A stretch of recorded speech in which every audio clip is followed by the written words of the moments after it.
Hey guys!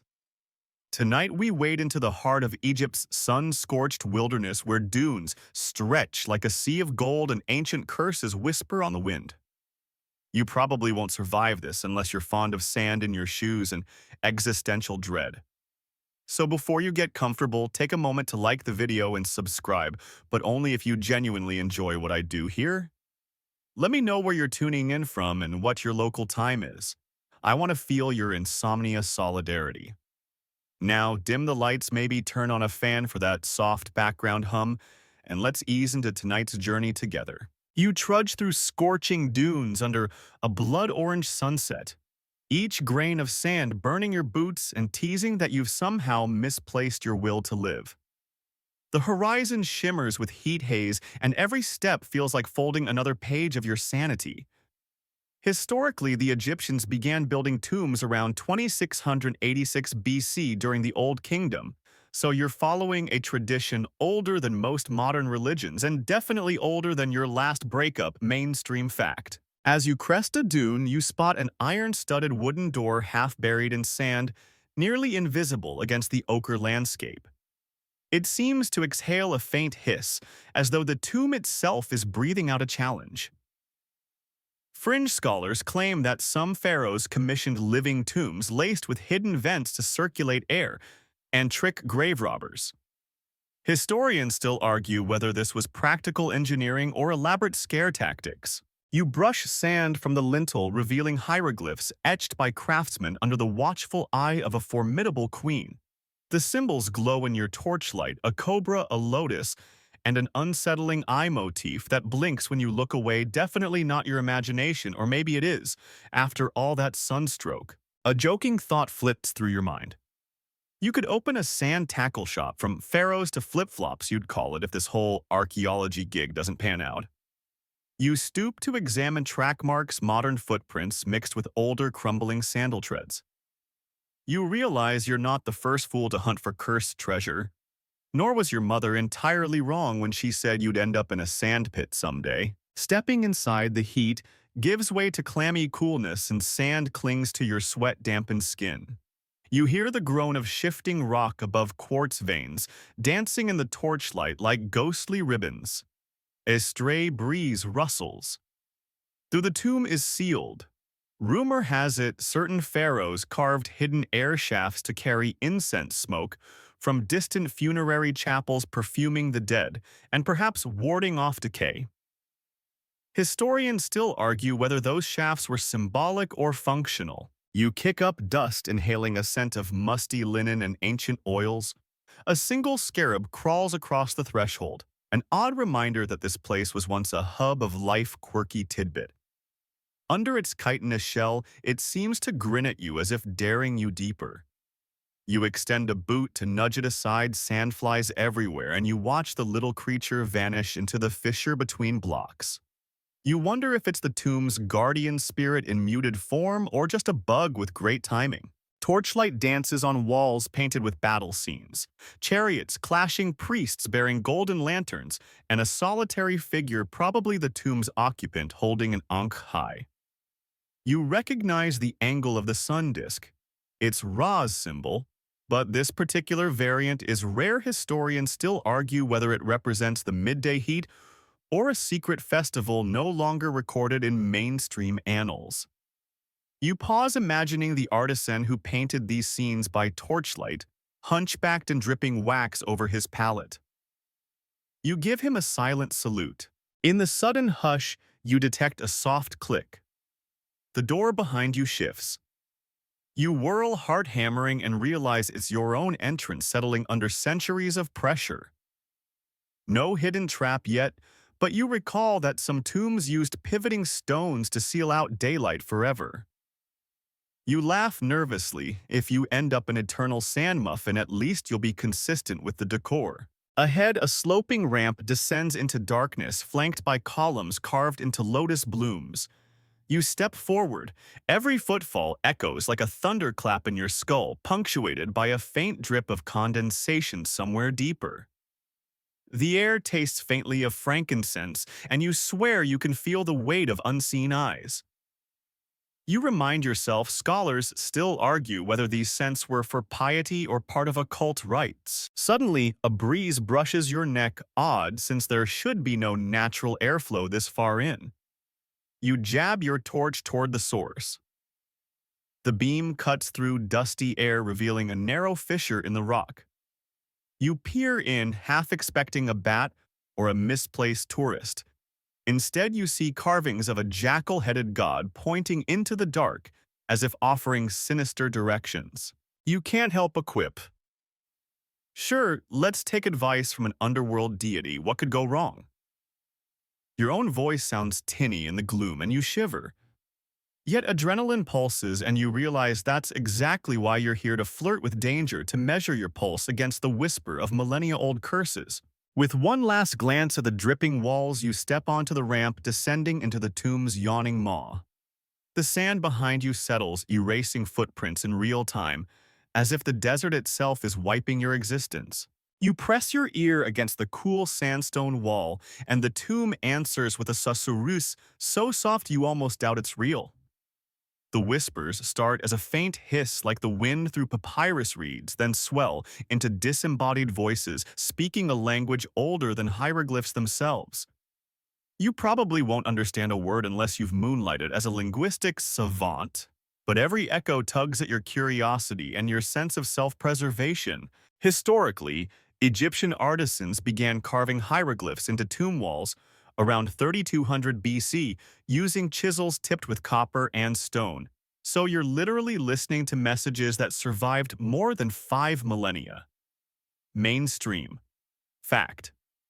The symbols here twist and turn in patterns you've only seen in reference books, looping snakes, falcon silhouettes, and enigmatic spirals that seem almost hypnotic under your torch's flicker. As you lean closer, you detect a distinct rhythm. 4 soft pulses, then a brief pause, then 3 quick taps. Fringe researchers claim this was ancient Morse code used by priests to communicate during secret Midnight of the Dead ceremonies. Historians still argue whether that's plausible or just an exotic theory concocted by conspiracy aficionados. Debate phrase. You stifle a grin, imagining a line of robed scribes tapping out lunch is served in the afterlife. A stray grain of sand slips between your fingers, and you recall that some pharaohs mixed crushed carnelian into their pigments to make the inscriptions glow faintly in torchlight. An optical gimmick. Historians still argue had more ritual value than aesthetic appeal. Debate phrase again, because why stop now? As the glow flickers to life, the hieroglyphs seem to rearrange themselves. What was once a stylized eye morphs into a seated sorcerer, then back again when you blink. You trace the carvings with a finger, feeling every groove gouged by ancient craftsmen. Beneath your touch, the wall vibrates ever so slightly, as if responding to your presence. You press harder, heart racing, and swear. You hear a whisper that sounds suspiciously like your own name, though the pitch is too low to be human. You laugh off the absurdity.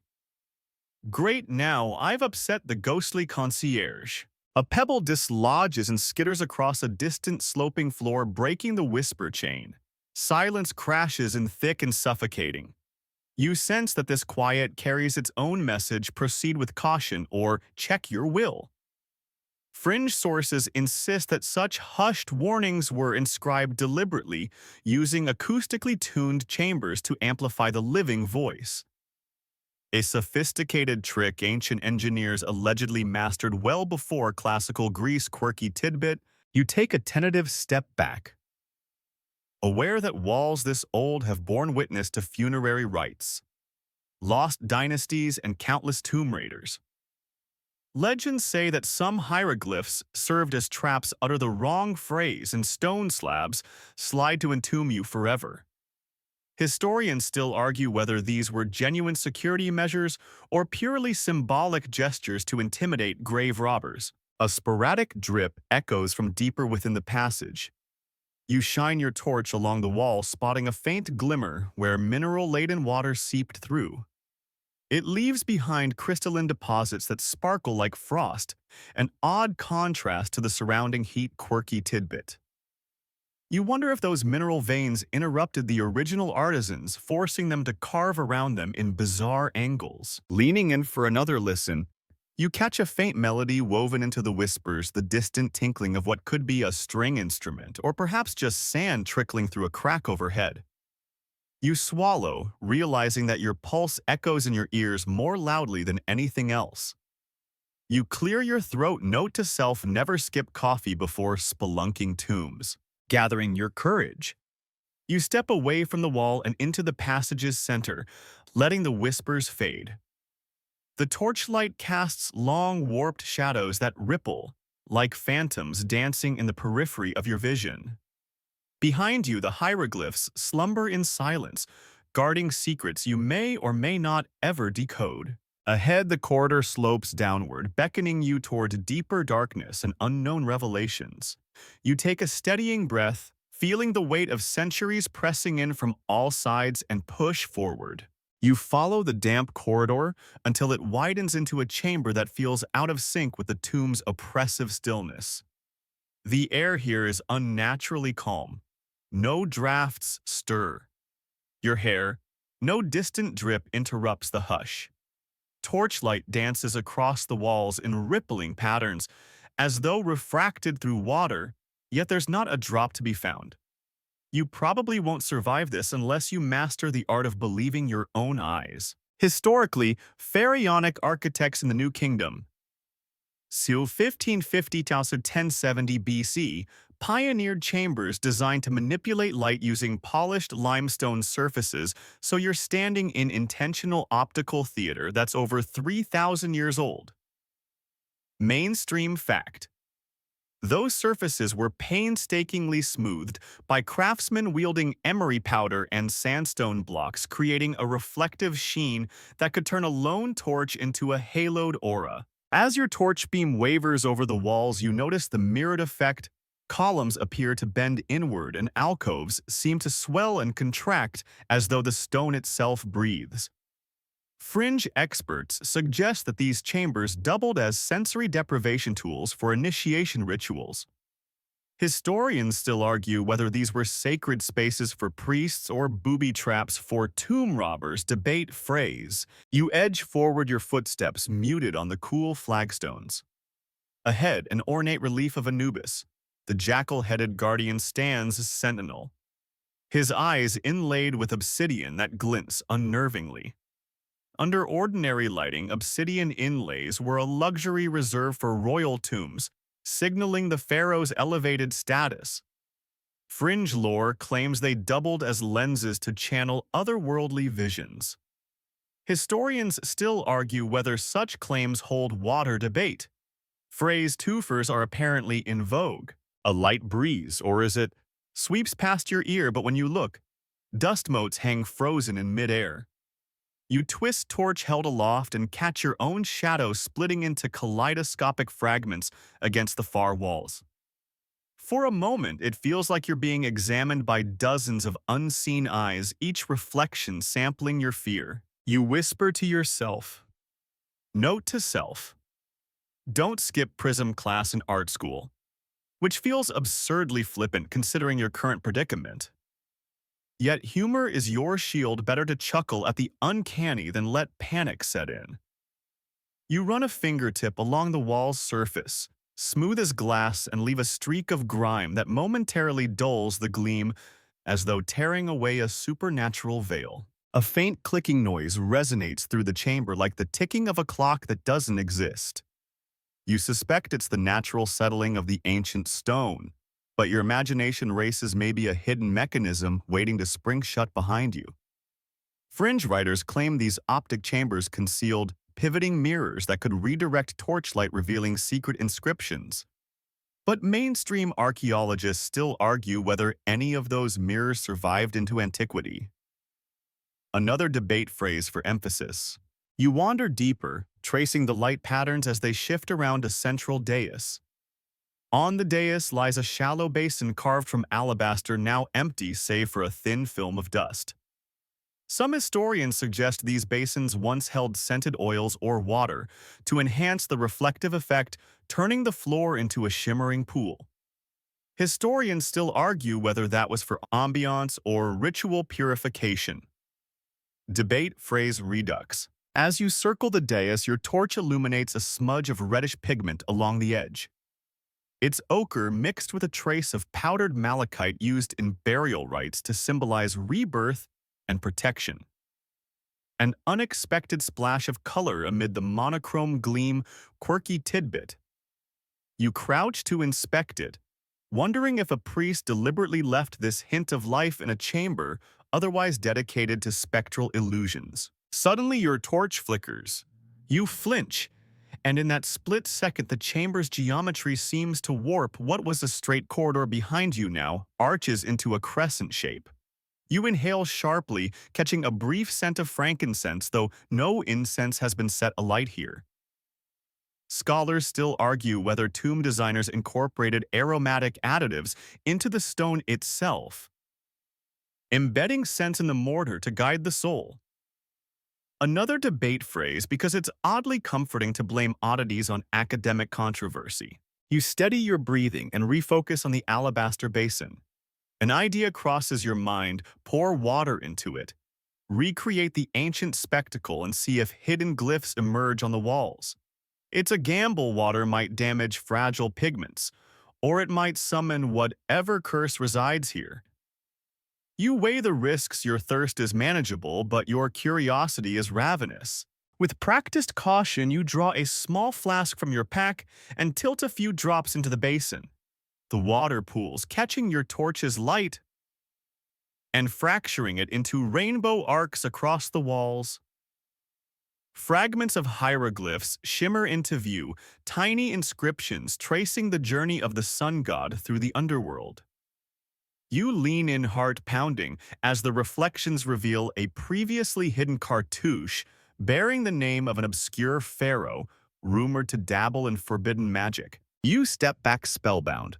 The walls themselves seem to lean forward as though eager to tell their story. A distant rumble reverberates, reminding you that you're not entirely alone. Your pulse spikes. This is exactly the kind of unexpected twist that makes tomb exploration simultaneously thrilling and terrifying. You extinguish the water, wiping the basin dry with a scrap of cloth. The kaleidoscopic reflections fade, and the chamber resumes its placid sheen. You stand in silence, torchlight steady once more, wondering if the illusion ever truly existed or if it was born of desperation and candle smoke. You laugh softly at the thought. Congratulations, your brain just pulled off its own magic show. Yet you know better than to underestimate the tomb's secrets. With a final glance at the dancing walls, you pivot toward the next passage, determined to chase the mirage until it yields its worst or its wonder. You step into a narrow alcove where the torchlight catches an embalmed figure seated on a low stone bench. The mummy's linen wrappings are spotless, as if untouched for millennia, and its skeletal hands clutch a serpent-shaped amulet that seems to pulse with a life of its own. You probably won't survive this unless you're prepared to wonder how a centuries-dead pharaoh might send you a literal chill down your spine. Historically, serpents symbolized royalty and divine authority in ancient Egypt, often appearing on royal crowns and jewelry as the uraeus. So this amulet marks its owner as someone of extraordinary status. Mainstream. Fact: the wrappings you see here follow a style common in the late period c. 664 to 332 BC, with layers of resin-coated linen meant to protect the body from decay. Historians still argue whether that resin was purely preservative or also carried symbolic significance in burial rites. Debate phrase: you crouch to examine the amulet. Its curves are smooth as river stones carved from a dark carnelian that warms unpleasantly to the touch. Fringe scholars speculate that carnelian held protective properties against curses capable of trapping malevolent spirits. But mainstream experts still argue whether such beliefs influenced actual burial practices or were later apocryphal additions. Debate phrase twofer because it's a crucial detail. Underneath the serpent's jaws, you notice faint hieroglyphs spelling out a name you don't recognize, perhaps a minor royal or a high priest lost to history. A gust of stale air brushes past you and you shiver, realizing that the corridor beyond is eerily silent. You place a finger on the amulet's smooth surface and feel a faint vibration, as though a heart still beats beneath the linen. You pull back, half expecting the mummy to open its eyes, but it remains motionless, yet the sensation lingers like a whispered promise of life beyond death. A single scarab crawls across the mummy's foot, its shell tinted a shade of emerald that's practically radioactive under your torch. Quirky tidbit scarabs were often included in burial wrappings to symbolize regeneration thought, to carry the dead through rebirth. Historians still argue whether actual beetles were placed intentionally or representational carvings sufficed another debate phrase just to cover bases. As you lean closer, you detect a thin film of resin caked along the seams of the wrappings. Fragments of honeyed aroma drift upward. Rumor has it, embalmers added scented oils to mask decay, or perhaps to lure benevolent deities. But historians still argue whether those scents were everyday scents or exotic imports reserved for elite burials, still arguing, because why not? You clear your throat, breaking the heavy quiet. Listen, buddy, I'm not looking to crash your eternity party, you mutter, half joking, half awed.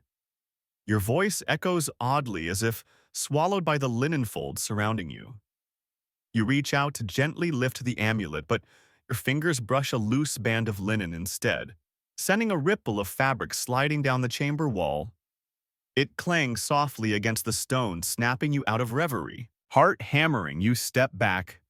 You take a moment to appreciate the craftsmanship. Each fold of linen is meticulously tucked, the resin smoothed to a matte finish, the amulet carved with sinuous precision. This wasn't a hasty burial, it was a ceremony of devotion, a final performance staged for eternity.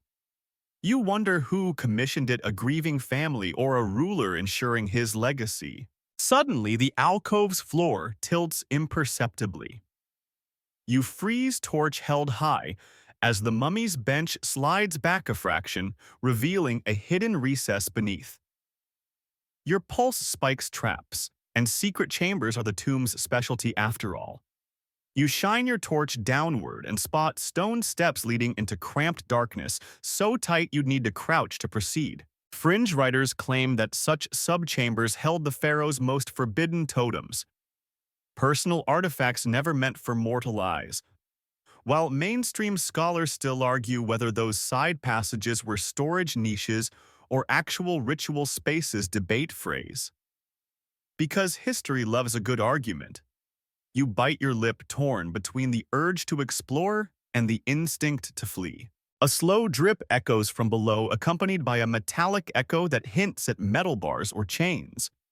Possibly the remains of a wooden chest now reduced to iron by time. You swallow hard. The air wafting up from the recess smells of damp earth and decayed papyrus, a pungent reminder that tombs are repositories of countless formulas, rituals, and secrets we may never fully grasp. Your inner voice cracks a joke. Well, here lies your masturbation preferences neatly filed away. Just kidding. This is ancient Egypt. They knew how to party hard. The absurdity of your own humor brings a nervous chuckle, smoothing the tension in your shoulders. You tighten your grip on the torch and crouch to step onto the sloping bench, your boots scuffing against the polished limestone. The recess yawns beneath you, and with each inch you descend, the outside world fades further. The sarcophagus and the snake amulet loom above, silent sentinels to your descent. Just before entering, you glance back at the mummy, half expectant to see its hollow eye sockets tracking your movement. It remains still, a calm observer to your reckless curiosity. You steel yourself. Inhale deeply and slip into the shadowed stairwell, leaving the embalmed figure and its pulsing amulet behind, at least for now. You crouch before the hefty stone lid of the pharaoh's sarcophagus and brace yourself. fingers brushing the etched hieroglyphs that seal in centuries of secrets. A chill creeps up your spine as you push against the lid. At first, it refuses to budge, as though the dead king himself is holding it shut. You probably won't survive this unless you're willing to court the wrath of a ruler who insisted on eternal dominion. Historically, sarcophagi lids were sometimes affixed with resin gaskets poured hot into grooves, which hardened to form airtight seals, so any attempt to open it would demand tools and temper, making you the unwitting reincarnation of every grave robber who ever lived. Mainstream fact. Scholars still argue whether these seals were intended to keep out tomb raiders or to symbolically lock the king's spirit within his resting place. Debate phrase. You position your boot on the lid's edge and press down, grunting as the stone shifts. A low rumble vibrates through the chamber, dust raining from the ceiling. The seal cracks, thin lines spiderweb outward, and a subtle hiss escapes, like breath finally exhaled after millennia of silence. Your heart hammers in tandem with the stone's groan. Fringe tales suggest that this exhalation is the pharaoh's spirit, sighing at being disturbed. Historians still argue whether such personification of inanimate objects was part of genuine belief or later romantic invention. Debate. Phrase 2 for naturally. You glance at the amulet you pocketed earlier. Perhaps its protective magic will save you when the curse activates. As the final seal fractures, you pry the lid upward. A gout of musty air bursts forth, carrying the scent of aged cedar myrrh and a whisper of decay. It stings your lungs, and you choke back a cough. Dim torchlight reveals the inner sarcophagus, a wooden coffin painted black and inlaid with gilded hieroglyphs detailing the king's journey through Duat, the underworld. You lean in for a closer look. The coffin's interior is lined with protective spells and tiny silver discs meant to ward off malevolent spirits. Quirky tidbit. Silver was prized for its reflective properties and believed to repel darkness. Historians still argue whether those discs had practical or purely symbolic use. Each disc bears a miniature eye of Horus, meticulously hammered by goldsmiths, who never imagined any mortal would pry this lid apart. Your breath clouds in the frigid air inside the stone casing, an odd contrast to the desert heat outside. You can almost hear the thud of beatified heartbeats, though anatomically long gone. You steady your torch and shine it across the coffin's face, illuminating a painted portrait of the pharaoh with obsidian pupils that glint wickedly. You whisper under your breath, "All right, Your Majesty. Let's see what you've been hiding." You slide one hand between the wooden lid and the sarcophagus wall, digging into the gap until your fingers graze something smooth and cold. It's a gemstone-encrusted ring set into the coffin's rim, acting as a latch. You tug, it resists, then clicks free. The coffin lid creaks as you lift it. Inside lies the mummy, its linen wrappings intact and shimmering with resin under torchlight. The face is obscured by a funerary mask of painted plaster colored with lapis lazuli and gold leaf. The mouth area is tilted in a semblance of a smile, eerily welcoming, as though expecting you. Scholars still argue whether funeral masks were meant to preserve identity or to transform the deceased into a deity. Debate phrase. Your torch flickers, and for a heartbeat, the mask's eyes seem to follow your every move. You freeze, pulse spiking. Then the flame steadies and the mask reverts to its inert state. You exhale, a shaky laugh escaping. Well, that's one way to make a first impression. Crouching, you peer into the coffin, spotting a rolled papyrus scroll tucked beneath the shoulders. You suspect it's a Book of the Dead chapter, an elaborate guide for the pharaoh's soul journey. Fringe investigators claim that some scrolls contained personal letters rather than ritual texts. Historians still argue whether those private messages were common or purely apocryphal. Another debate phrase. With gloved hands, you lift the scroll. The papyrus is brittle, the ink faded to a dull brown.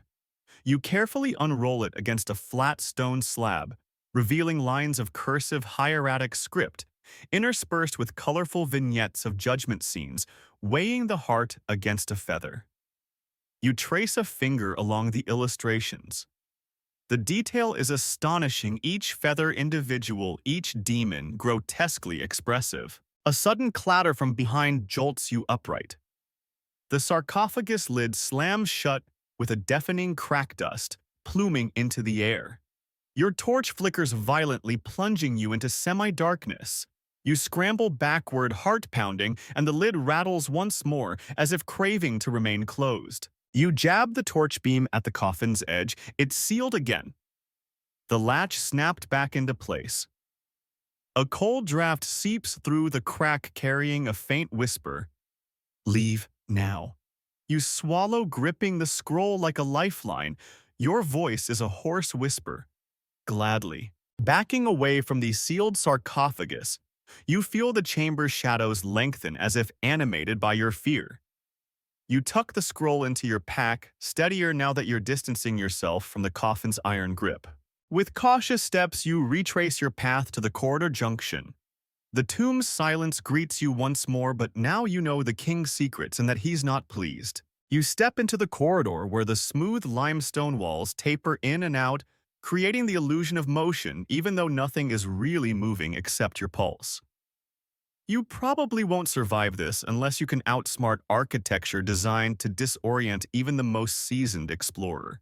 Historically, Egyptian tomb builders in the 18th dynasty mastered corbelled passageways that subtly curved and angled to mimic the labyrinthine journey through Duat, the underworld. So this shifting corridor is literally an echo of ancient belief in a soul's trial. Mainstream fact. They achieved these curves by stacking stone courses slightly offset, painstaking work that took master masons months to perfect. As you advance, each step seems to push you sideways. The floor slopes just enough to coax you off balance. You reach out to steady yourself against a wall, but your torch beam reveals that the wall you thought was behind you is now several paces to your left. Historians still argue whether these angled walls served practical security purposes or were purely symbolic recreations of mythical mazes. Debate phrase. A distant rumble resonates like stones shifting in response to your intrusion. Fringe theories suggest that hidden counterweights and pivoting panels allowed corridors to reconfigure. Historians still argue whether any of these mechanical marvels survived to modern times or were purely conceptual. Another debate phrase.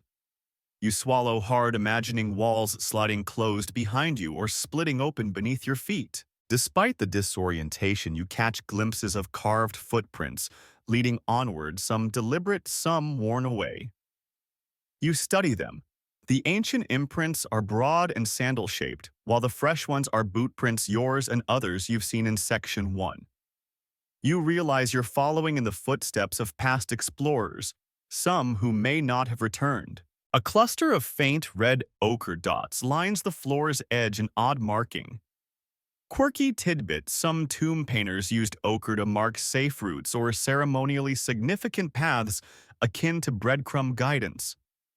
Historians still argue whether such markers were meant for priests, workers, or adventurous grave robbers. Debate.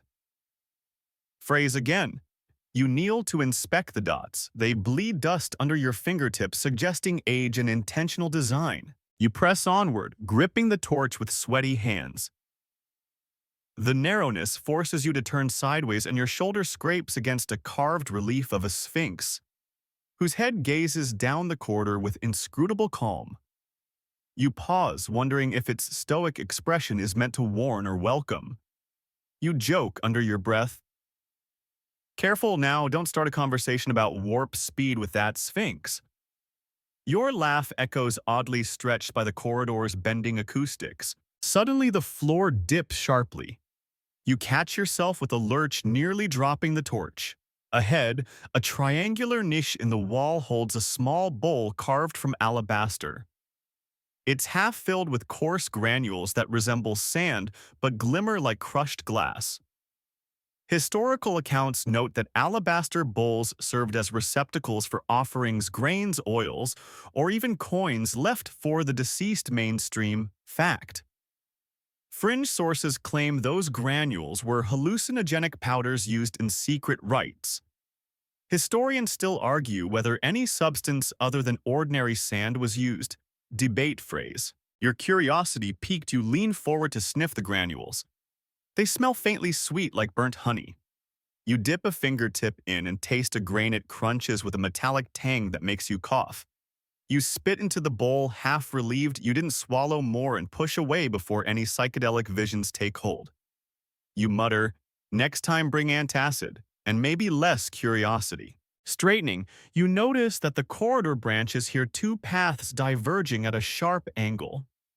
An inscription above the split depicts Mayat's feather opposed by a coiled serpent, symbolizing balance versus chaos. You recall that guides to afterlife passages sometimes use such imagery to signal virtue or peril.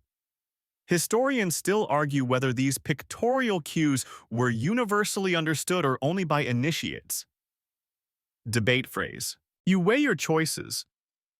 The left path dips deeper and shimmers with moisture, indicated by glistening mineral veins. The right path slopes upward, its ceiling studded with flickering geode formations, catching your torchlight like distant stars. Quirky tidbit. Early explorers sometimes mistook geode shards for precious gemstones, sparking frenzied digging that damaged sites. Historians still argue whether those mistakes were commonplace or exaggerated. In travelogue's debate phrase, a soft click behind you reminds you of a hidden panel, pivoting. You whirl but see nothing. The corridor has reshaped itself again. Your footprints are partially erased by shifting sands that appear at your heels. You lean down and blow the sand away, revealing fresh runic graffiti, a stick figure with arms raised scrawled in dark pigment. You wonder if a modern adventurer left the mark or if it's ancient prankster art mocking pilgrimage. Debate phrase. Deciding not to dwell on riddles, you choose the upward path, stepping onto its incline. With each footfall, the temperature rises and stale heat presses against you. The walls narrow further until you're almost shoulder to shoulder. Your torch's reflection in the geodes creates a constellation of flickers, and you swear you see distant movement, though it vanishes when you refocus. Halfway up, you reach a bronze brazier set into the floor, its bowl empty but for a dusting of white ash. Historically, braziers burned incense or resin to purify air and ward off miasmas. So someone maintained this corridor, at least for funerary processions. Mainstream fact.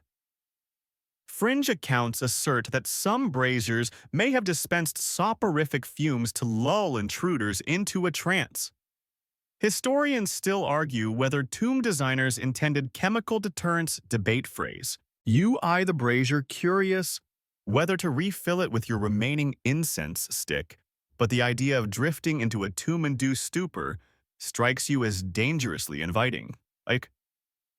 You decide against it and move on, leaving the brazier's secrets to history. The incline peaks with the low archway carved in the likeness of a yawning lion's maw, symbolic of Gilgamesh guarding thresholds. Though that's more Mesopotamian than Egyptian. Quirky tidbit. You duck under its teeth and feel a subtle shift in the corridor's geometry. The walls open broader and the ceiling rises, granting you a reprieve from claustrophobia. You swallow hard and wipe sweat from your brow. The shifting maze may lie behind, but the tomb's challenges continue. With a steadying breath, you step forward beyond the lion's arch toward the unknown.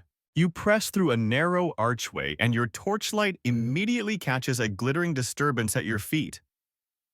Thousands of scarabs, black carapaces glinting in the flicker, tumble from crevices in the wall and flood the corridor. You probably won't survive this unless you've always dreamed of dancing with insects in the dark. Historically, scarab beetles were revered in ancient Egypt as symbols of rebirth and transformation, often emblazoned on amulets and seals.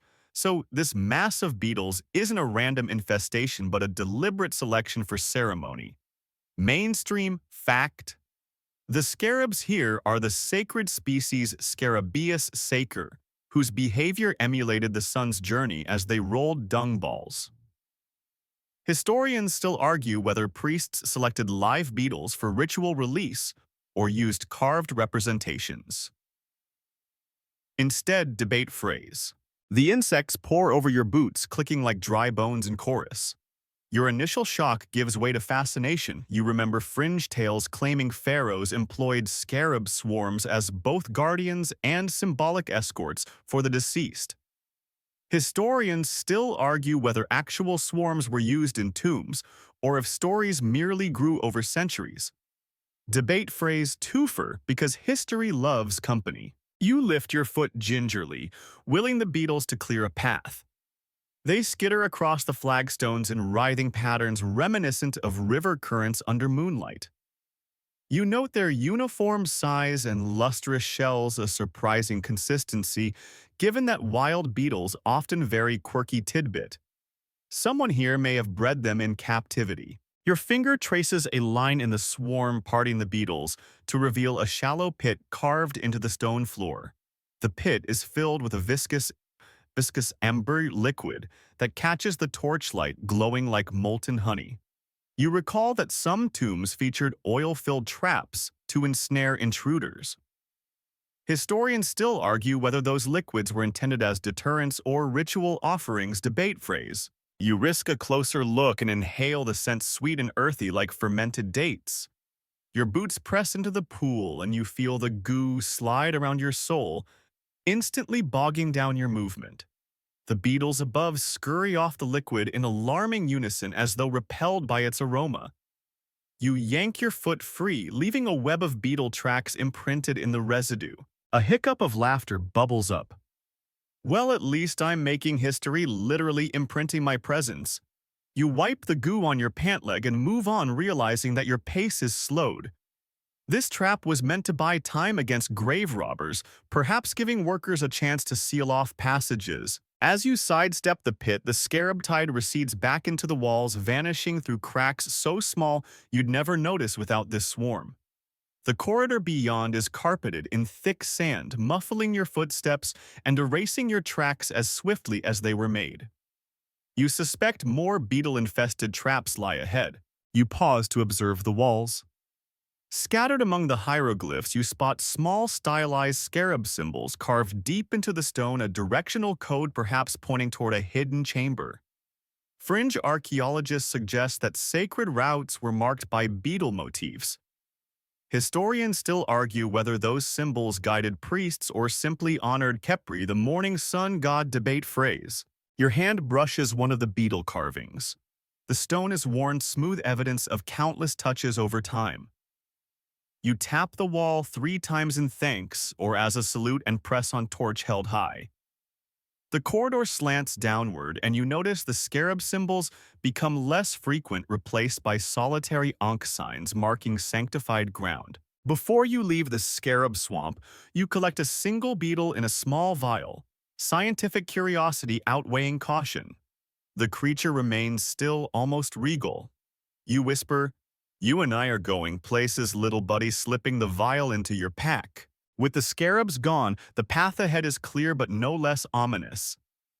You take a deep breath, the lingering stickiness of amber scent clinging to your clothes, and step forward into the next chamber of spectral echoes. You step through a heavy stone lintel and into a cavernous vault that feels suspended between worlds, where every footfall dissolves into a velvet hush punctuated only by distant murmurs.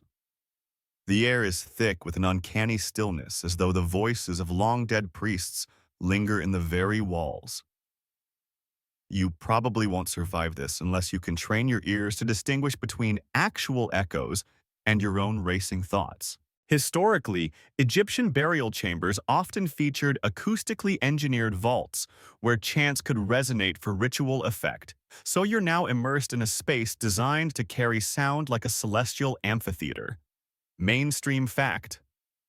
Craftsmen angled the limestone and granite surfaces precisely so that even a whispered incantation at one end could be heard clearly at the other, creating a sense of divine presence. As you advance, your boots kick up a fine dust that settles in slow motion, each mote lit by your torch like tiny lanterns drifting in gloom. You pause, torch raised, and lean close to the western wall. A faint voice trembles through the stone, the low hum of a chant, perhaps an offering or a lament.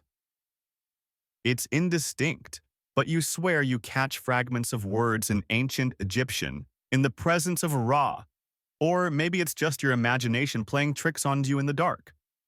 Fringe scholars insist these whispering crypts were used to communicate with the dead during the Feast of the Valley. Historians still argue whether priests truly believed they could call spirits or if it was purely theatrical debate phrase.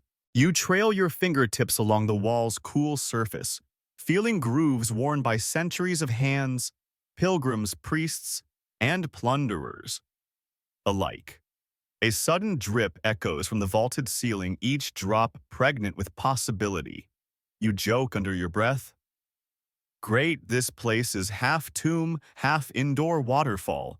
The drips keep time like a slow metronome, counting down until something surprises you or until you realize you've been standing still too long. A low breeze brushes your cheek, unexpected since there's no visible source.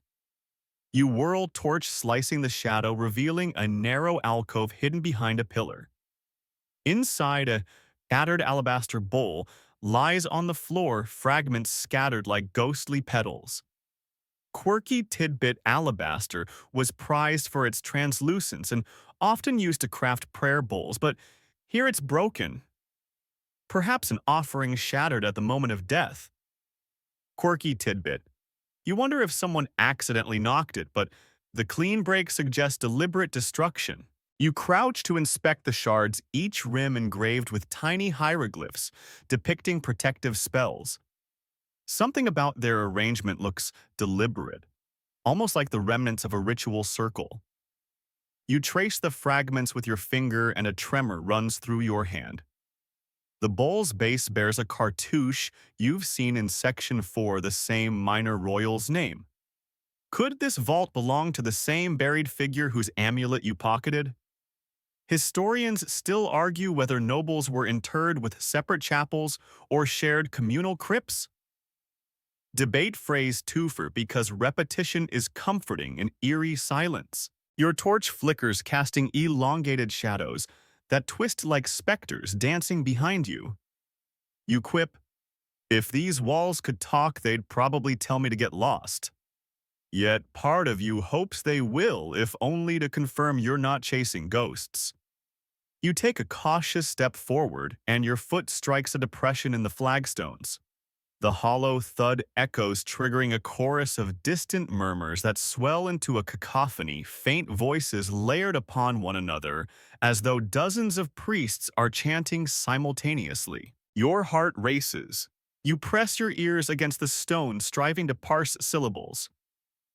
The chant seems to plead, "Guide the soul, ward the heart, guard this place." Or maybe your mind is stitching random phrases into coherence. Fringe investigators claim that these echo chambers contained hidden niches where priests stood to perform lost rituals. Historians still argue whether any human voice influenced the carvings or if the acoustic design was coincidental. Another debate phrase. Straightening, you shine the torch upward. The ceiling arches high above, ribbed like a shell's interior. Small vents dot the stones no larger than a fingertip, likely ventilation shafts for incense smoke or trapped air. With your light, you notice faint sooty streaks leading upward as though firebrands once hung there. Quirky tidbit. Some explorers found traces of frankincense embedded in the vents, suggesting priests might have burned incense here to amplify chants. Historians still argue whether that was spiritual necessity or aromatic indulgence. Debate phrase. A sudden clatter to your right makes you flinch. You whirl, torch beams slicing shadows but find nothing. The tomb's hush returns instantly, as if the noise never happened. You take a breath and laugh shakily. My nerves are playing percussion now. Reminding yourself of the tomb's paradox designed for shared ritual but abandoned to solitude helps center your adrenaline-charged thoughts. At the vault's center stands a singular stone podium carved into the likeness of Osiris, seated on a throne. Its surface bears chipped paint that once gleamed in lapis lazuli blues and gold leaf. At its base, an offering niche holds a small pile of sand that's too finely grated to be natural. Someone scribed it in deliberately. You kneel and scoop a pinch, its powder fine almost like sifted flour. You blow gently, sending a swirl of dust into the air that dances like spectral motes. You puzzle over its purpose. Fringe lore says it was used to record the judge's verdict in the Hall of Two Truths, a symbolic measure of the seeker's purity. Historians still argue whether that sand was ever truly inscribed or merely left for symbolic effect. Debate phrase. You let the sand settle and tap the podium lightly. The hollow ring surprises you like a gong struck in the distance. You almost expect the voices to surge, but they stay muted as if waiting for another prompt. You rise and circle the podium, noting a faint inscription at the back. May the silent guides bless the worthy, followed by the pharaoh's cartouche again. This name keeps surfacing, an obscure king, forgotten by mainstream chronicles but immortalized here. You feel a mix of triumph and unease. You're piecing together a story of someone who clearly valued secrecy and spectacle. A cold draft skitters across your neck, drawing your gaze to the entrance. You realize the murmurs are fading, as though the vault itself is breathing out its final echoes. You press onward, stepping off the central dais and toward a low archway carved with stylized lotus petals. The carved blooms feel soft under your fingertips, though they're as unyielding as the tomb's resolve. You take one last look behind, half expecting the shadows to solidify into ghostly priests standing in silent vigil. Finding only darkness, you step through the arch and into the next chamber, determined to uncover whether the curse you've disturbed will remain a whisper or become a roar. You emerge into a grand chamber whose ceiling vaults soar like the ribs of a colossal beast, and your torchlight reveals an array of jeweled relics laid out on raised stone plinths. Necklaces of lapis and carnelian, golden ankhs, lotus-shaped diadems, and a single obsidian mirror reflecting your wary face. You probably won't survive this unless you resist the siren call of treasure that's laced with legend and lethal promise. Historically, tombs of the elite were stocked with grave goods intended to accompany the deceased into the afterlife. Jewels, ritual implements, and even furniture, so you're beholding offerings amassed over lifetimes and rituals. Mainstream fact. These objects were consecrated by priests in elaborate ceremonies before placement, ensuring they were imbued with spiritual potency. Historians still argue whether every item was meant for practical use by the departed or served purely symbolic functions. Debate phrase. You step forward, boots echoing softly, and focus on the nearest plinth. A necklace of cobalt blue faience beads strung in perfect symmetry. Fringe researchers claim that faience glazed quartz ceramic was believed to hold regenerative powers mimicking the life-giving Nile. Historians still argue whether artisans intended these properties or merely favored the material for its vibrant hue. You reach out, fingertips hovering millimeters above the beads, feeling their cool, glassy sheen through the air. On the next plinth rests a diadem shaped like a stylized lotus, its petals inlaid with green feldspar and bordered in gold. You recall that the lotus symbolized rebirth, opening by day, closing by night, so its inclusion here underscores the pharaoh's desired transformation. Mainstream factus. Quirky tidbit. Some tomb owners claim the lotus's daily rhythm mirrored their own journey through death and renewal, inspiring personalized diadem designs. Historians still argue whether these variations held deeper esoteric meanings or were simple artistic whims. Debate phrase. At the chamber's center, a glass-enclosed reliquary glimmers. Inside lies a small ostrich eggshell painted with intricate scenes of the solar bark's voyage, suspended on a delicate golden stand.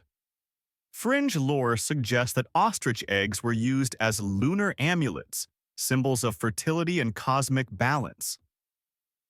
Historians still argue whether any cosmic symbolism guided their inclusion, or if they were mere curios. Debate phrase twofer, because celestial debate is twice as fun. You advance to the mirrored relic, a hand-sized obsidian mirror, etched with concentric circles. Your reflection stares back pale and tense in the torchlight. Historically, mirrors in ancient Egypt were luxury items made from polished obsidian or bronze used in burial rites to guard against malevolent spirits. So this mirror is both a tool and a talisman. Mainstream fact. Fringe sources assert that mirrors were portals between worlds capable of trapping souls. Historians still argue whether such beliefs were widespread or fringe superstition. Debate phrase. You lean close, the mirror's surface unnaturally dark. Suddenly, you glimpse not your own face but a fleeting image of a cloaked figure standing behind you. You whirl, nothing but empty stone. Your heart jumps, torch shaking. You force a laugh. Great, now my own reflections got stage fright. The mirror remains inert when you glance back, just your pale eyes and furrowed brow staring back at you. Steeling yourself, you turn to a gilded ankh resting on a velvet cushion. Its loop gleams like the sun, its arms open in eternal welcome. You pick it up, weight surprisingly substantial in your hand. Quirky tidbit. Some ankhs were fashioned with hidden compartments containing scroll fragments or perfumes. Historians still argue whether any such secret ankhs have survived or remain mere rumors. Debate phrase. A distant rumble shakes the chamber, dislodging tiny flecks of plaster from the ceiling. You hold your breath. The reliquary's glass rattles but remains intact. You slip the ankh back onto its cushion, mindful not to disturb the relic's layout. Some tombs employed balance-based traps, remove or rearrange items, and mechanisms would seal the exits. Fringe claim. Mainstream scholars still argue if any such devices ever existed. Debate phrase. You scan the far wall and notice a shallow alcove framed by twin statues of Sekhmet, the lioness goddess. Between them rests a small stone chest bound with iron clasps. Its surface is carved with protective spells and healing incantations. Mainstream historians note these chests often contained amulets or oils intended to aid the deceased on their journey. Historians still argue whether the spells were recited during sealing or periodically refreshed in funerary rites. Debate phrase. Your curiosity piques. You approach cautiously, torch held high, and examine the clasps. One bears a tiny keyhole, so someone had the key buried with it, presumably. You grin wryly. I bet there's a skeleton with it right above this spot. You insert a bone awl from your toolkit into the keyhole. It clicks once, twice, and the lid swings open with a sigh of released air. Inside lie vials of colored oils, emerald green, ruby red, and sapphire blue, each sealed with wax and labeled in hieratic script. Next to them, a leather pouch emits a faint metallic scent. You unzip it to reveal several gold beads stamped with the name of that recurring pharaoh-likely currency for journeys across the underworld. Fringe experts claim these beads granted passage through specific gates, with each inscribed name acting as a password. Historians still argue how literal any of this became in practice. Debate phrase. You let the pouch drop back and close the chest gently. The moment you latch the clasps, the chamber's shadows deepen, as though acknowledging your respect for its contents. You inhale, feeling a mix of triumph and trepidation. You've seen treasures beyond imagination, each laced with history and hazard. A soft drip echoes from somewhere above, reminding you that time and water continue to shape this tomb. You step back from the plinths, aware that your pack feels heavier with the scroll and amulet tucked inside. You catch your reflection again in the obsidian mirror. No sign of phantom figures this time, but you know better than to trust that calm facade. With one last glance at the jeweled treasures, you carefully pivot toward the exit, determined to carry these artifacts into daylight if the tomb's curses allow it. You step onto what appears to be a solid stone floor, only to feel it give way beneath your weight as a surge of crimson sand rushes up around your ankles. You probably won't survive this unless you can keep your wits when the ground itself turns against you. Historically, Egyptian engineers sometimes hid deep pits beneath false floors as defensive measures designed to trap would-be robbers and slow their advance, so you're now testing a security system that's centuries old and remarkably effective.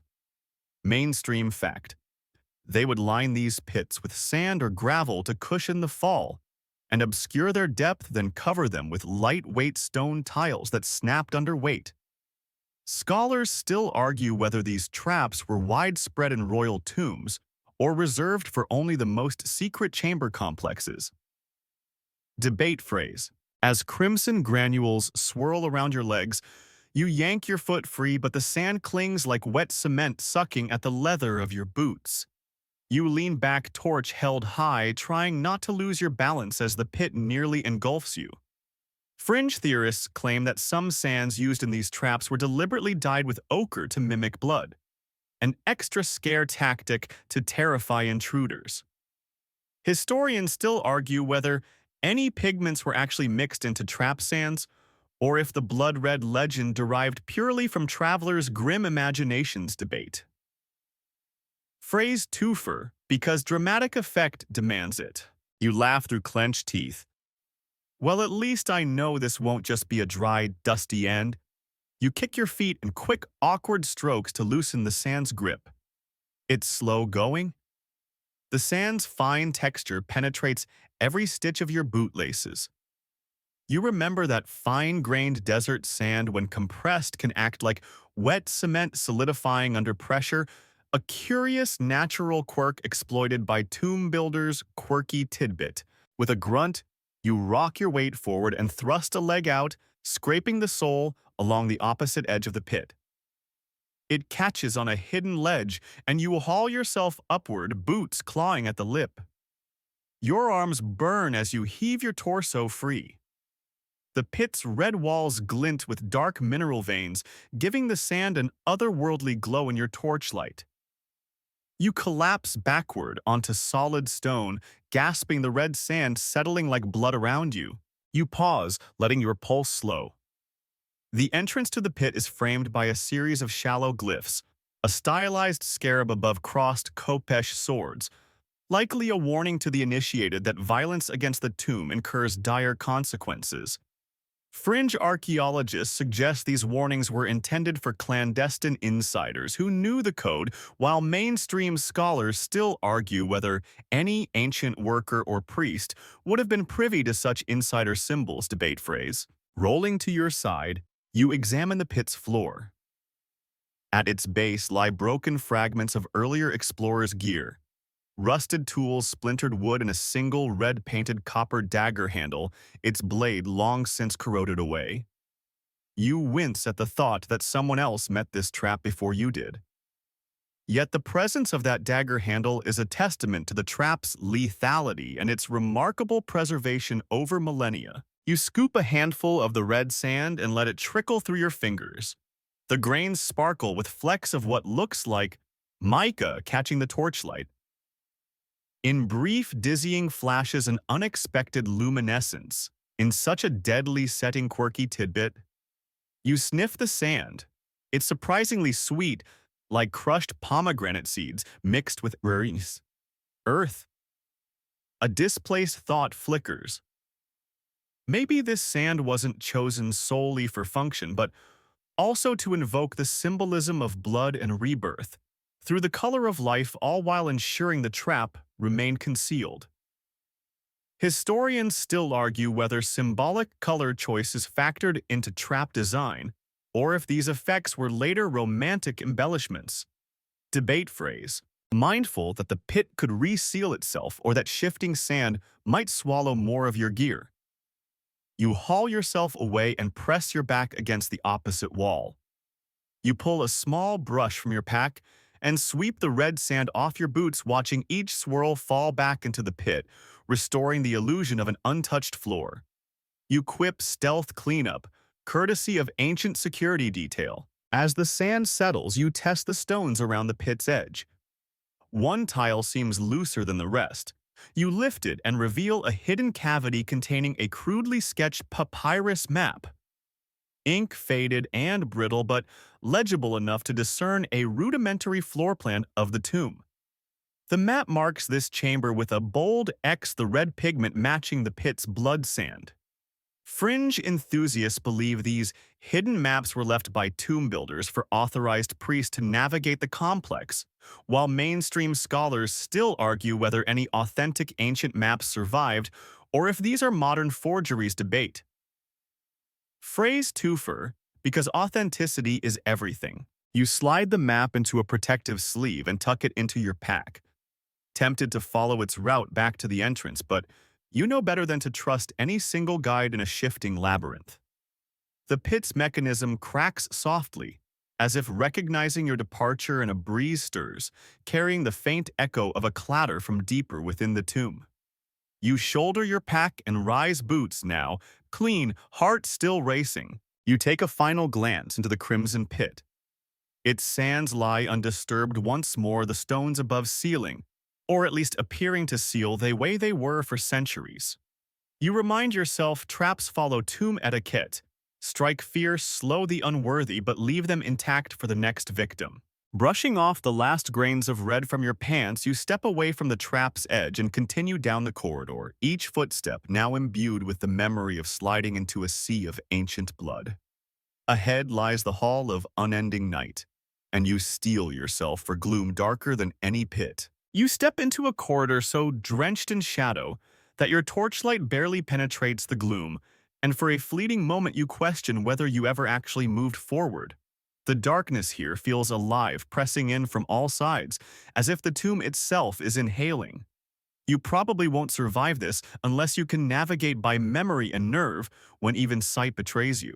Historically, certain pharaonic tombs incorporated unlit night chambers meant to symbolize the soul's passage through the underworld's darkest stretches, so you're traversing a space designed to test your resolve against literal and metaphorical darkness. In stream fact, craftsmen would seal off all vents and recesses, leaving these halls pitch black, except for the wavering glow of torches reinforcing the sense of disorientation. As you advance, your footsteps are muffled by a thick layer of dust that absorbs sound like a sponge, erasing every echo. You pause and whisper, "Echoes." What echoes? Only to realize the stone has swallowed your voice whole. Fringe scholars suggest these chambers were used for sensory trials intended to break the will of unauthorized intruders. Historians still argue whether any such psychological trials were part of genuine funerary ritual or later conjecture by thrill-seeking explorers. Debate phrase. Even your torch seems reluctant to burn here, its flame sputtering against an unseen draft, or perhaps the weight of centuries of darkness. You wave it in wide arcs, revealing walls carved with faint reliefs of night-blooming lotuses and prowling jackals, symbols of rebirth and protection during nocturnal voyages. Quirky tidbit: some tomb walls in these passages retain traces of phosphorescent mineral paint meant to glow faintly. After torchlight faded, though, most examples have long since lost their luster. Historians still argue whether any glow-in-the-dark pigments existed or if this is pure legend. Debate phrase. You allow the torch to steady, then press onward until you reach a fork marked by two unadorned stone pillars. No inscriptions guide the way, only the enveloping black. You flash your torch at the left passage and see nothing but emptiness stretching away. Turning to the right, you catch a glint of metal at knee level, the edge of a discarded breastplate, its bronze mottled with verdigris. You stoop to examine it, embossed with the image of a kneeling servant, offering incense, and on its reverse graffiti scratched in modern Latin letters reading J.M. 1892. You suppress a groan. Congrats, JM. You really know how to pick a dark tourist trap. Carefully, you stand and continue down the left path, hoping to avoid whoever JM was. Every few paces, you tap the wall to calibrate your sense of direction. The texture alternates between polished limestone and rougher sandstone patches, as if the builders intended both smooth guidance and sudden jolts of discomfort. Historians still argue whether these variations were deliberate or simply the result of material availability. Debate phrase. Midway through your torchlight catches a low-relief carving of a coiled snake whose body forms an Ouroboros biting its own tail. The symbol stands out in deep crimson paint, still vivid after millennia. You brush the paint with a fingertip. It smears, slightly revealing a second color beneath a faded gold. Quirky tidbit: some guardians of the tomb would repaint symbols during periodic maintenance to ensure their potency, literally recharging their power. Historians still argue whether any repainting rituals occurred or if the colors survived naturally over time. Debate phrase. A soft hiss echoes from the depths and you freeze. Your breath catches. It could be a settling stone, a draft shifting through hidden vents, or a scarred snake exhaling in warning. You joke under your breath. I always knew I'd face my worst fear: improv theater and pitch-black tombs. The humor helps steady your pounding heart. Pressing on. You notice the floor begins to slope gently upward, as though leading into a rising dome. The oppressive weight of darkness lightens slightly. The walls curve inward and you instinctively reach to steady yourself. The stone here feels warmer, almost clammy, as though it exudes leftover body heat from ancient rituals. You recall that some night halls were built near geothermal fissures to maintain a constant temperature. Historians still argue whether any tomb planners understood such geological features or built them deliberately for thermoregulation. Debate phrase. Ahead, you glimpse a faint glow on the ceiling, like distant stars. You shade your torch and realize the light emanates from tiny calcite nodules embedded in the stone. Natural starlights that catch reflected illumination and mimic a celestial canopy. You pause to take it in a map of the night sky immortalized underground. Fringe enthusiasts claim these nodules were deliberately placed by architects as a cosmic guide. Historians still argue whether any placement was intentional or coincidental. Another debate phrase. You lie back against the wall, torch beams sweeping upward, and for a moment you feel suspended between earth and sky, life and death. A stray thought surfaces. Maybe I could just camp here forever. No job, no emails. Just me and my subterranean bed. You shake yourself, resisting the lull of sleep and the hall's silent invitation. Gathering resolve. You push yourself upright and continue until the corridor straightens and widens the ceiling, rising to normal height. The calcite stars fade behind you, replaced by plain stone. A sense of relief and disbelief washes over you. You emerge from the hall of unending night with all limbs intact and sanity surprisingly intact. As you step into the next chamber, the air feels lighter, the walls warmer, and you realize you've passed through an intentional trial of darkness and emerged stronger for now. Your torch flickers steadily as though applauding your determination. You glance back at this darkness you've conquered, the pitch-black corridor that swallowed sound and vision, and flash your torch in salute. Night 1, humans 0, but I'm taking the win. You tuck the thought away and move forward, ready for what lies beyond. You step through a towering arch flanked by two colossal statues of Osiris and Isis, their stone eyes forever fixed on your every move, and find yourself before a pair of massive bronze doors carved with scenes of deities bestowing judgment. You probably won't survive this unless you can gamble your soul's fate at the gates where gods decide the worthy from the damned. Historically, such god gates adorned the entrances to burial vaults in the New Kingdom, symbolizing the threshold between the mortal realm and Duat the underworld, where souls face the Hall of Two Truths. Passing through required divine favor, mainstream fact. Craftsmen cast these doors using the lost wax method, ensuring every detail from the fluted headdress of Osiris to Isis's wings gleamed in torchlight as a reminder of celestial authority. You approach the doors, torch held aloft, and notice two circular reliefs at eye level. One shows Maat's feather balanced on a scale, the other, a snarling serpent coiled around a heart. Fringe scholars claim these symbols functioned as a moral compass guiding the living to emulate truth and avoid chaos. Historians still argue whether tomb builders intended these motifs as genuine ethical directives or purely decorative flourishes. Debate phrase. You press your palm against the cold metal of the left door over Mayat's feather. A soft vibration hums beneath your fingers, as if the door itself is gauging your intent. You pull away, unsettled by the sensation, and direct your gaze to the serpent heart relief. Its eyes' tiny, garnet inlays catch your torchlight and glow like embers. You try the feather door first. The panels shift outward with a sonorous creak, revealing a niche containing a shallow basin carved from black granite. Inside, a fine bed of white ash lies undisturbed. Historical records note that visitors would sprinkle ash shaped like feathers into such basins, symbolically balancing their transgressions, so this may be your test. Mainstream fact. Fringe theories suggest the ash was scented with myrrh to elevate the ritual's solemnity. Historians still argue whether scent played a role in moral purification rites, or if the ash was purely symbolic. Debate phrase. You dip a fingertip into your pack's matches pouch and retrieve a small votive candle sealed in beeswax. You break off a fragment, crumble it into the basin, and strike a match, igniting a tiny flame that hisses as it meets the ash. The burn is brief but bright, and you exhale a plume of smoke that curls upward.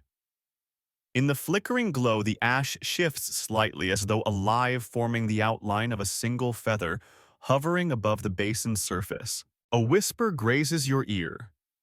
True of voice, true of heart. You glance around, no wind, no hidden speaker. It must be the tomb's acoustics playing tricks. Still, the carved faces of Osiris and Isis seem to nod in approval. You offer a silent prayer. May my actions merit your balance. The ash feather drifts downward and settles on the basin's edge. Encouraged, you turn to the serpent heart door.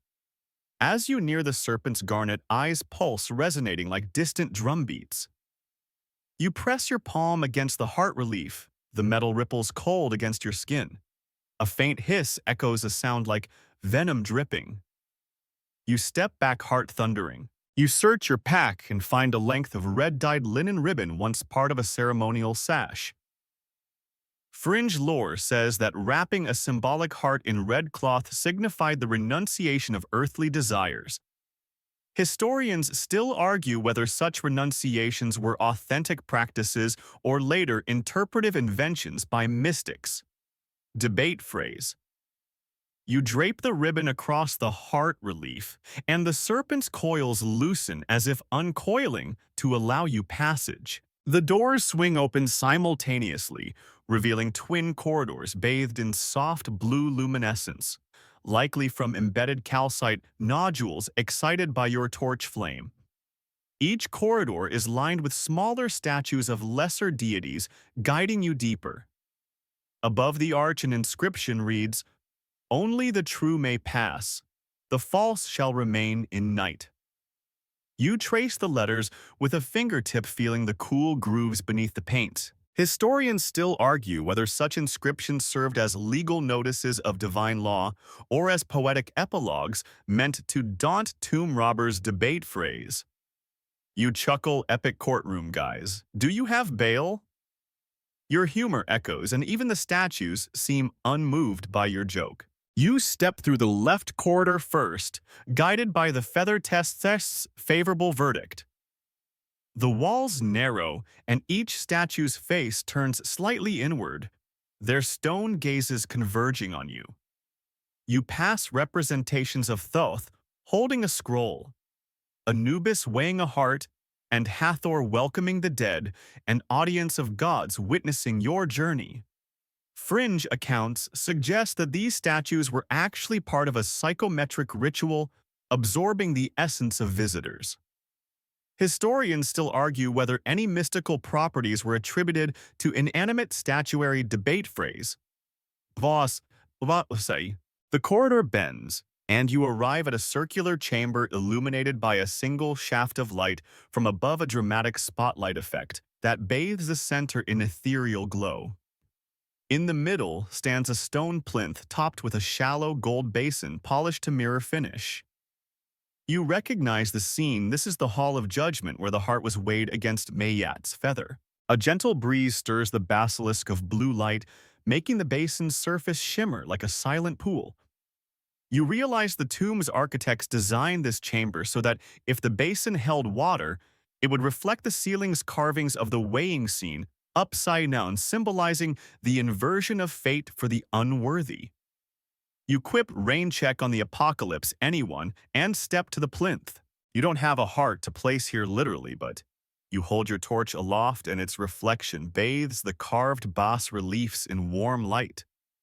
You think of your life, your choices, your stubborn curiosity that led you here. You whisper, "If my heart balances, let me leave in the living light." The tomb responds with a distant chime, a metallic echo, soft but insistent. Satisfied, you back away, leaving the trial in silence. As you retrace your steps through the opened gates, the corridors behind you seem to exhale as though the gods themselves have released you. The bronze doors swing shut with a finality that resonates through the stone. You find yourself in anticipation, torchlight, steady, ready for the final trials that await in the Eye of Ra's chamber. You pause at the threshold, glance back at the closed gates and murmur, "Thanks for the pep talk, dear deities."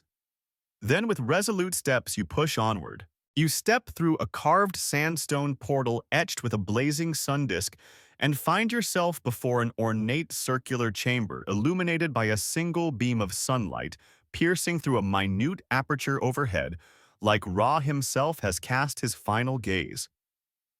You probably won't survive this unless you can withstand the trial of the eye, where divine fire tests vital mortal fortitude. Historically, the Eye of Ra was invoked in protective rituals to ward off chaos, often depicted as a solar goddess wielding scorching power.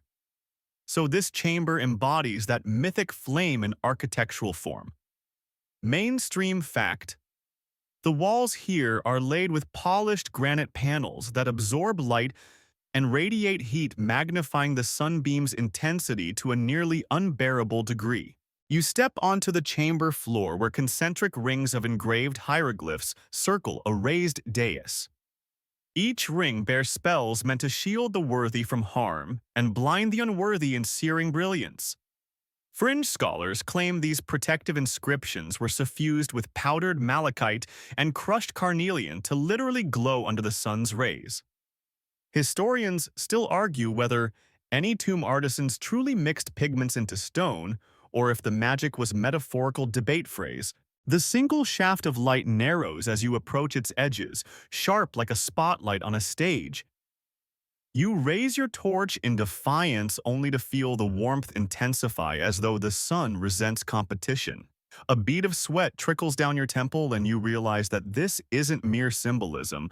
This chamber is designed to cook you alive if you linger too long. You notice 4 shallow alcoves at the cardinal points, each containing a pedestal topped by a small bronze bowl.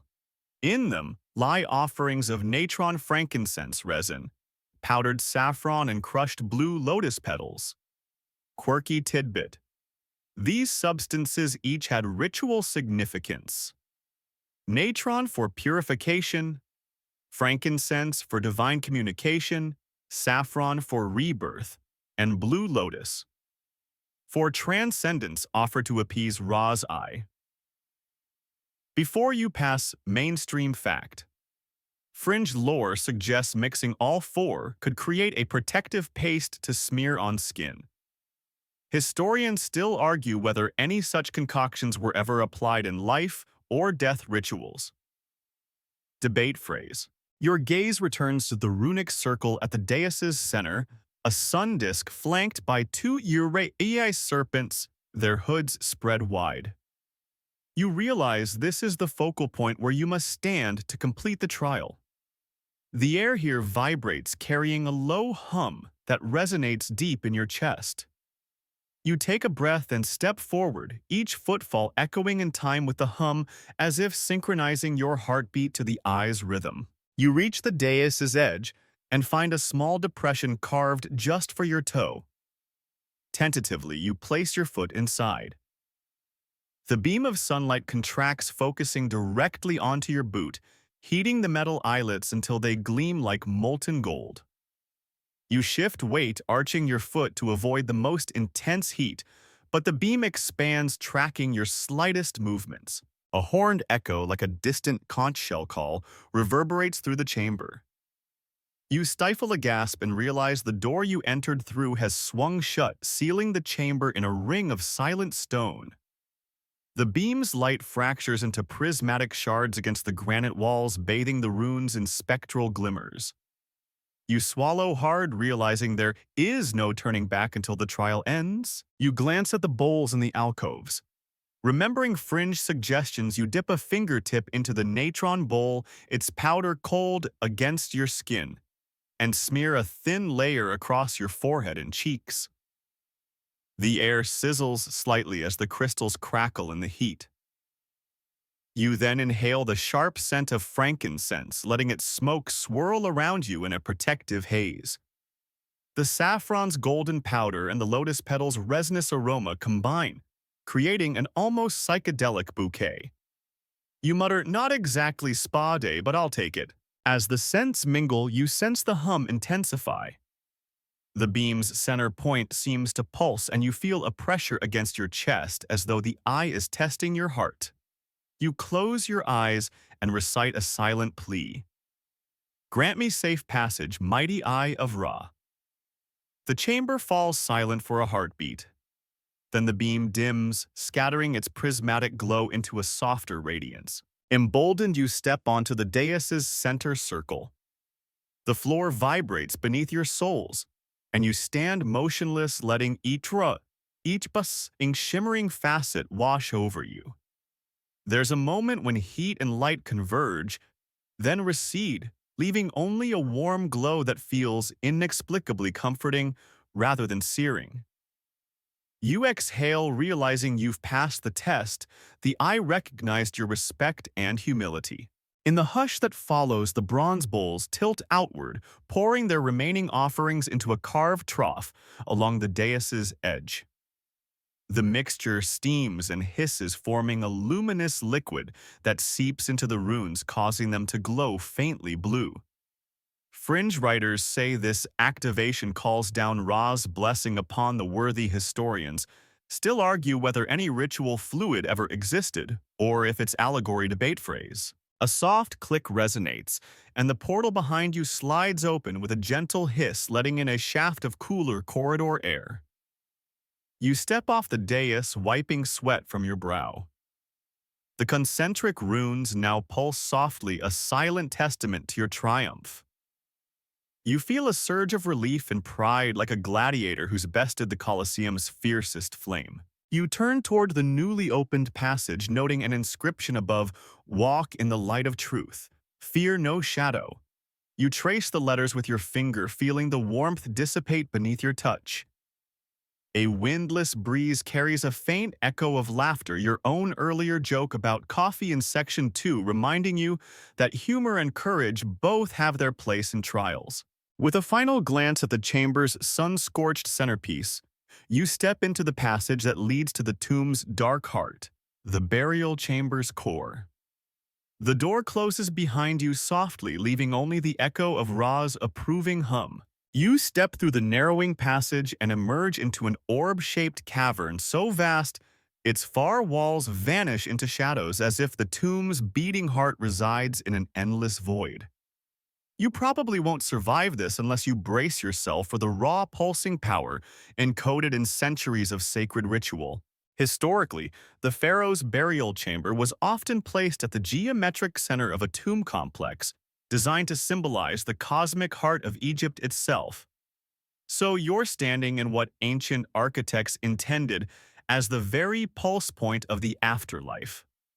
Mainstream fact. They carve these central chambers from single blocks of stone, achieving near-perfect symmetry to channel spiritual energy. Your torch reveals a colossal sarcophagus pedestal hewn from black granite with veins of white quartz that seem to writhe in the torchlight. Surrounding it are 8 towering pillars, carved into papyrus stalks, their capitals opening into lotus blooms that disappear into the darkness above. Fringe scholars claim these pillars formed a power grid amplifying the king's essence. Historians still argue whether any metaphysical currents actually flowed, or if this was purely symbolic debate phrase. Between the pillars, you notice niches holding alabaster jars filled with unguents and oils, the tomb's final offerings. Each jar is sealed with resin and labeled in hieratic script, detailing the contents: coal-infused nard oil for vision in the afterlife, cedarwood balm for stability, cinnamon tincture for protection, and a mysterious midnight lotus elixir whose recipe vanished from all known papyri. Quirky tidbit. Midnight lotus was rumored to bloom only under a new moon in hidden oases. Historians still argue whether it was ever real or an alchemist's fiction debate phrase. In the chamber's center, raised on a low dais, stands the king's final resting place.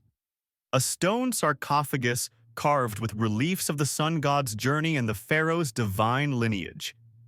The lid bears a relief of the king's idealized face, eyes closed as if in eternal slumber. You step closer, heart hammering, and trace the carved contours with a gloved fingertip. The stone is smooth, almost warm, as though it retains some echo of the king's presence. You notice faint cracks along one side of the sarcophagus, stress fractures, that hint at seismic shifts or deliberate sabotage by ancient tomb robbers.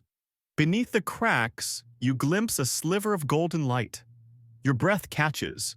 It's as if the granite is bleeding light from within. A soft humming vibration fills the chamber. The quartz veins in the granite pick up the torch's warmth and pulse with a faint inner glow, tracing pathways like the veins of a living heart. You swallow, realizing this may be the power grid in action, rock crystal channels reacting to your very proximity. Fringe investigators insist that quartz-lined chambers could store and release energy akin to primitive batteries, but mainstream archaeologists still argue whether any such properties were intentionally harnessed or merely poetic. Myth debate phrase 2, fur. Because the hum deserves reinforcement. Stepping onto the dais, you circle the sarcophagus. Each pillar's lotus capital reflects your torchlight in intricate patterns that dance across the ceiling, though you can barely see it. You sense the chamber expands upward infinitely, as though connecting earth to sky. The combination of granite hum and lotus reflections creates a trance-like ambiance, and you resist the urge to kneel. You look down and spot a shallow groove in the dais's edge, just wide enough to hold something slender.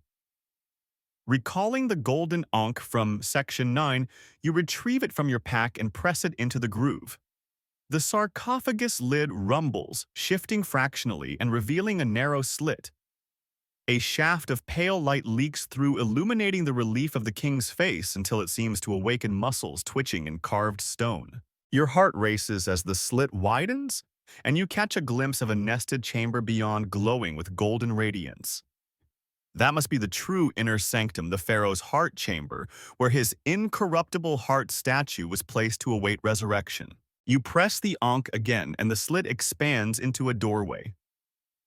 The vibration crescendos into a resonant note that reverberates in your chest. You step through and find yourself in a room carved entirely of gold leaf walls, floor, even ceiling. The metal so polished it feels like walking inside the sun. Every surface shimmers, diffusing your torchlight into a warm halo. In the center stands a statue of the pharaoh's heart, carved from red jasper and set atop a pedestal of blue lapis lazuli. The heart's surface is polished to a mirror sheen, reflecting your face back at you in uneven fragments. Historical texts describe heart statues as symbols of the soul's permanence, its placement.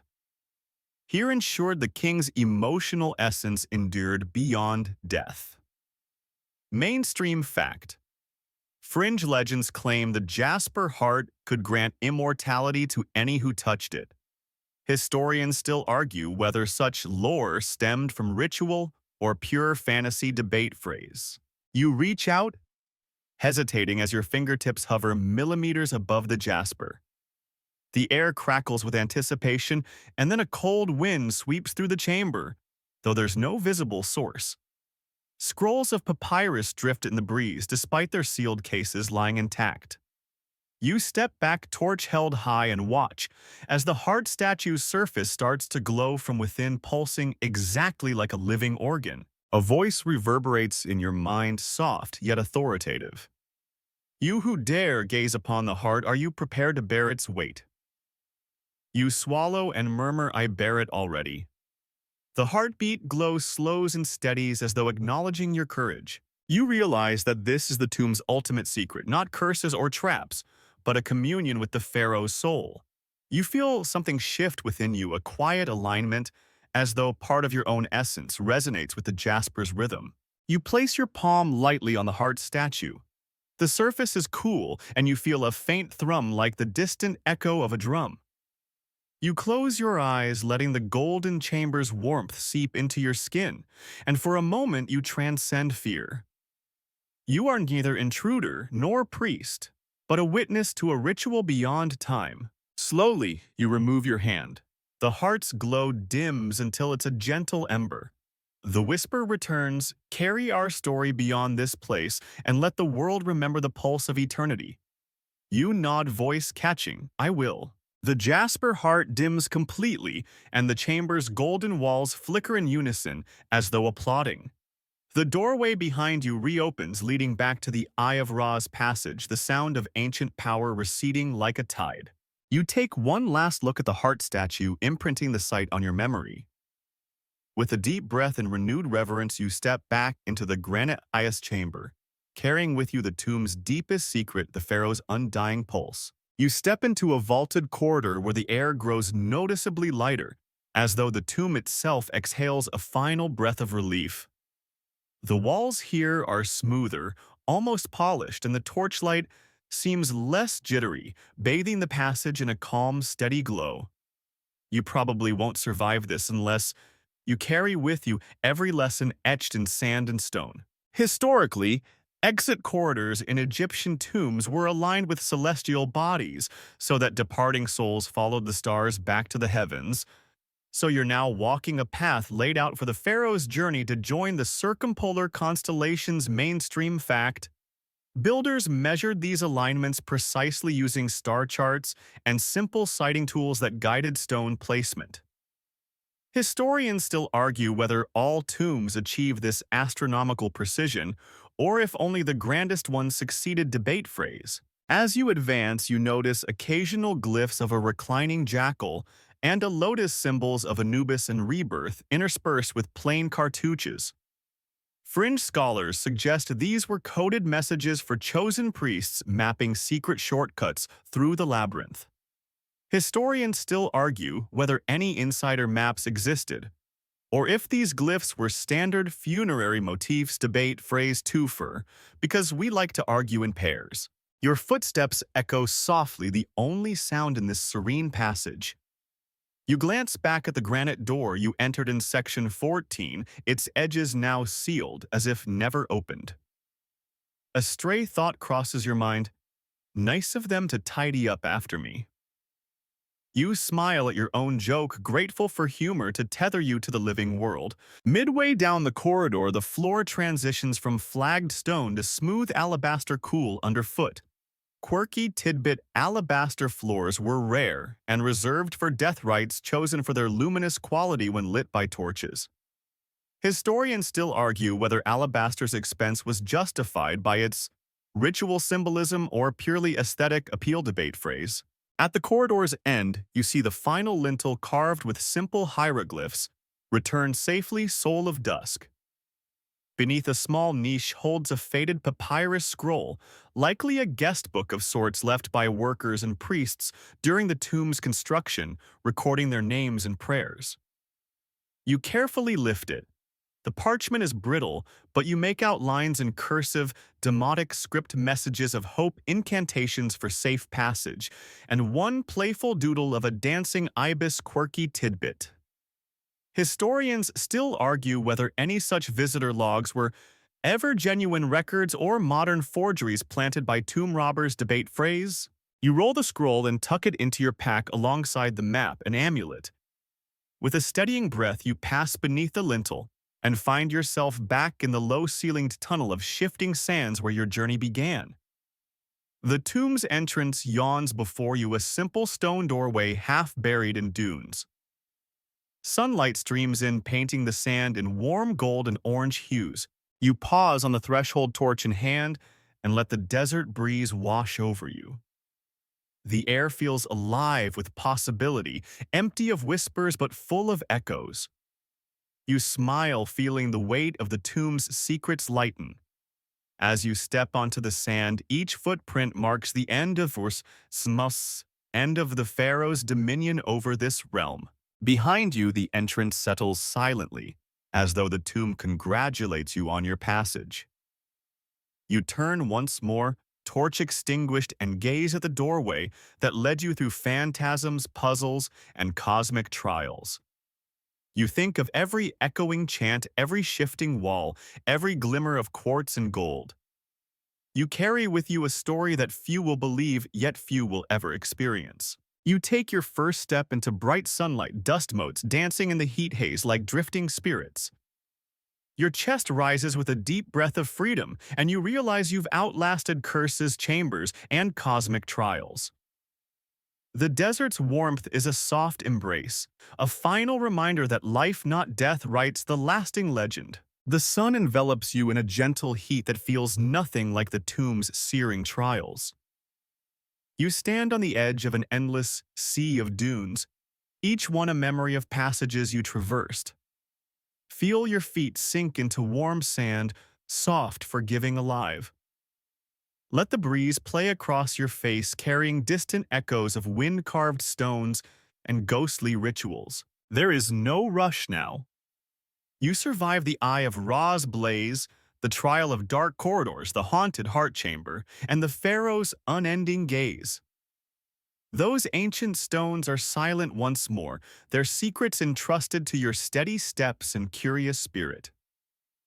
Each grain of sand beneath you is an echo of history's heartbeat, a reminder that time flows like wind, shifting and reshaping every landscape. As you breathe in the expanse of blue sky, imagine the jackal of Anubis returning to his eternal vigil and the lotus petals you touch drifting into memory. Recall the hush of the echo chamber and the hum of quartz veins that sang beneath your boots. These moments will accompany you beyond the desert into nights when wind murmurs against your window and moonlight paints your room in silver shadows. Now let the weight of ancient sands slip from your shoulders. Feel the sun's warmth lull your senses softer than any alabaster floor or golden wall. Close your eyes, and in the quiet hum of twilight, know that you carry the pharaoh's pulse and that you are alive to tell the tale.